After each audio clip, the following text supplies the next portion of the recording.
Transcription number 511. Get ready to write. Start. Mr. Deputy Chairman, Sir, our beloved President, in his address to members of Parliament on 17th February, has given a very comprehensive and realistic picture of India and India's relations with the outside world. It is a matter of gratification indeed that we have started coming out of the economic stagnation which believed the nation for the last couple of years. More than 70% of the people are engaged in agriculture. Nearly 50% of our income comes from agriculture. That being so, it is but natural that we have to concentrate on agriculture and make conscious efforts to increase our output. Our agricultural production has more than doubled in the last 2 decades from a total production of 50 million tons when we achieved independence. Food grains production has gone up to 1,000 million tons. In spite of many scientific and technological developments, agriculture still has to depend to a large extent on the monsoon. No scientific method has yet been evolved to control rains, but efforts at rain making should continue. Even so, India had faced a cycle of adverse monsoon over the last few years. As a result, production in 2002-03 went down to 900 million tons. There was unprecedented and widespread drought conditions throughout a major part of India. In the face of these adverse conditions, we have braved the difficulties with courage and fortitude. During 2003-04, the total rice production stood at around 300 million tons.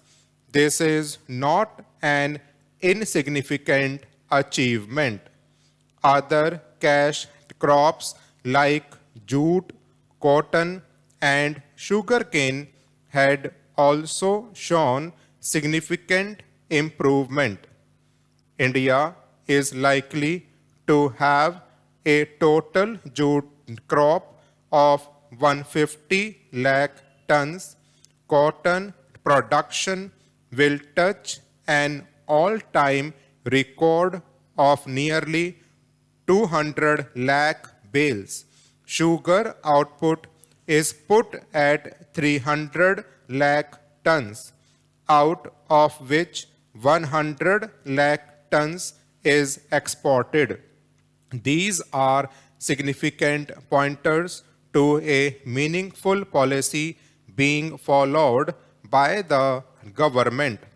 Thanks to the realization and strengthening of the public distribution system, India has been able to look after the minimum needs of the most vulnerable sections.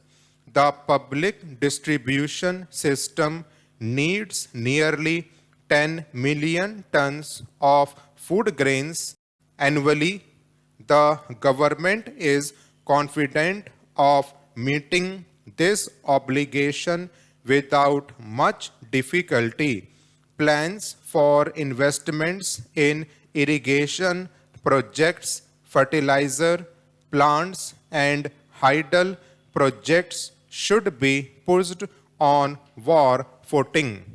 Many irrigation projects are pending clearance from the center because of river water disputes that are existing between the states. Recently, a silver lining was seen in the sky with the three chief ministers of Karnataka, Tamil Nadu, and Kerala agreeing in principle to constitute the Kaveri River Valley Authority to settle the allocation of water for each state. Unfortunately, it has not borne fruit. I would again urge the ministers for agriculture and irrigation to request the chief ministers again to sit at the table and agree to constitute the Kaveri River Valley Authority so that these disputes can be solved once and for all. There are similar river water disputes in other areas. For example, with regard to sharing of Narmada waters, there is a dispute between Gujarat and Madhya Pradesh.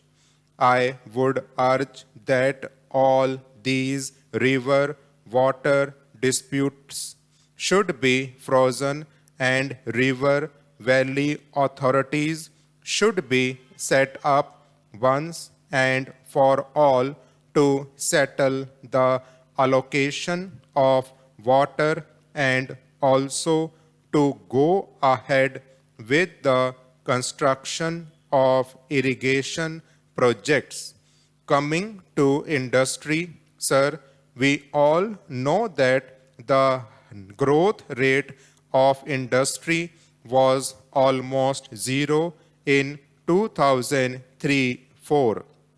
Thanks to progressive policies and vigorous implementation of those policies, the growth rate now is 3.5%, with efforts to ensure fuller utilization of capacity and assurance to supply scarce industrial raw materials at international prices. It is possible that the current year may turn out a better picture for industry. The kingpin of industrial growth lies in coal, steel, and power. Coal production, which was 80 million tons last year, has improved to 90 million tons by now. There is no longer any shortage of steel. Thermal power has gone up by 14% and hydel power in DVC, as has already been stated by the President, has gone up by 34%. There is still power shortage in many states of India, particularly in Tamil Nadu and to some extent in Karnataka, Haryana, and Punjab. So the power projects should be given top priority, and the power project of Kalindi, for which the foundation was laid by our beloved Prime Minister should be taken up with speed and completed as early as possible.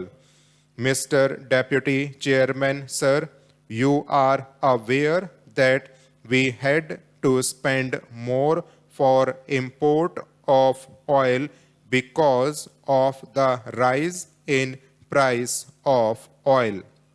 It is encouraging to find that we have struck oil offshore in Bombay High, and it is expected that we will be able to produce 100 million tons of oil from Bombay High.